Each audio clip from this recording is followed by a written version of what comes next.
Welcome to this week's edition of our In-Depth for a closer look at what is making mining headlines in the Americas. The battle for control of chromite deposits in Canada's Ring of Fire mineral district is heating up. Mining Weekly's deputy editor for North America, Lizzie Hill, joins me from Toronto to discuss the latest developments. What is the excitement all about, Lizzo? Well, Martin, if you're anything like me, you're going to be humming Johnny Cash songs for the rest of the day. But the Ring of Fire is a mineral district in Ontario. It's in the James Bay lowlands. And it really has been drawing a lot of excitement from prospectors, from junior companies, and increasingly from senior companies as well.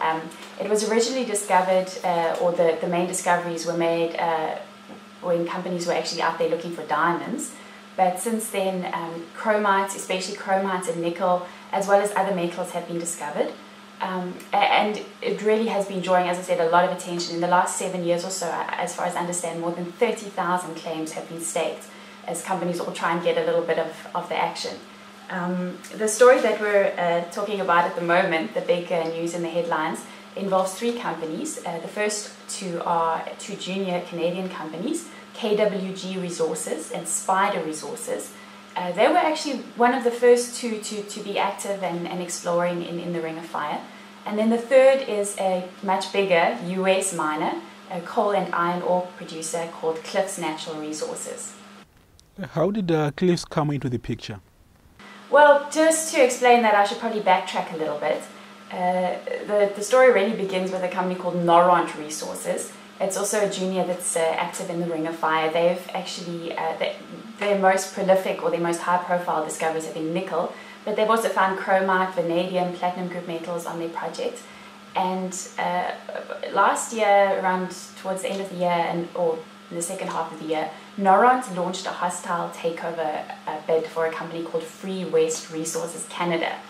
Free West had two chromite projects that they'd found and also a stake in a third chromite project. And Noront's reasoning was really that the Ring of Fire is so splintered, there's so many juniors active, why not try and consolidate the companies, bulk up the companies a little bit so they're in a better position when it comes to building mines, and then of course there's infrastructure that needs to be developed. But Free West was having none of it. They said Noront's offer was too low and undervalued the company. And so Free West went out and negotiated a friendly takeover offer with Cliffs.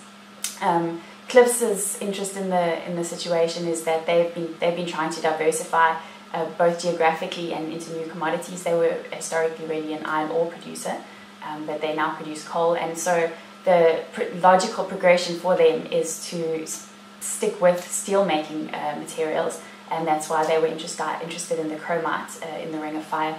And also, as you know, a lot of the world's chrome is produced in South Africa and Kazakhstan, which not only do their mining industries have their own challenges, but any producer in North America obviously has the advantage of being able to supply it, at least proximity-wise, to North American steelmakers.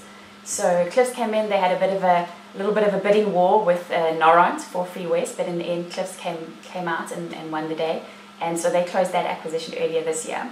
So as I said, that gave them two chromite projects, the Black Thor project, which is the biggest one, and the Black Label project, and then also a 47% stake in a third and actually higher grade, and that's why it's causing all the excitement, project called, quite charmingly called Big Daddy.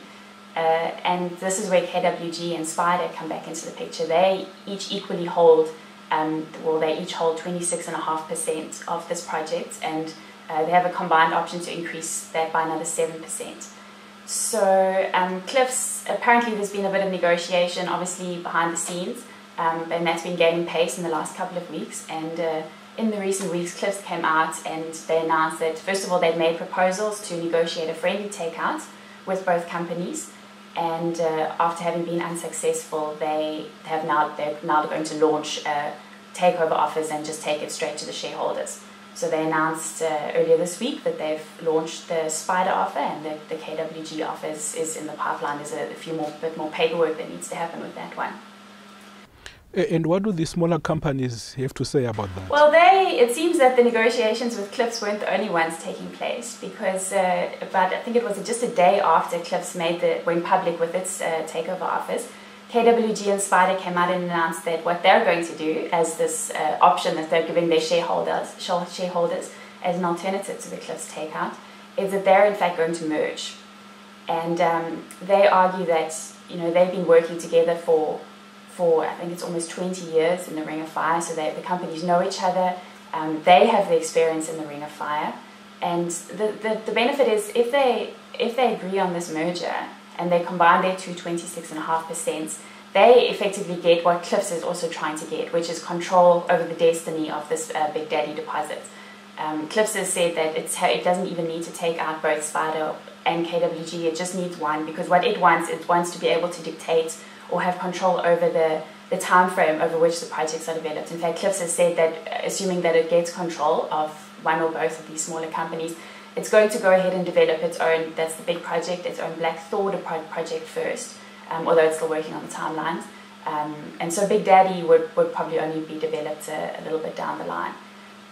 So just talking to the companies, they say that they all say they'd still be willing to negotiate something friendly.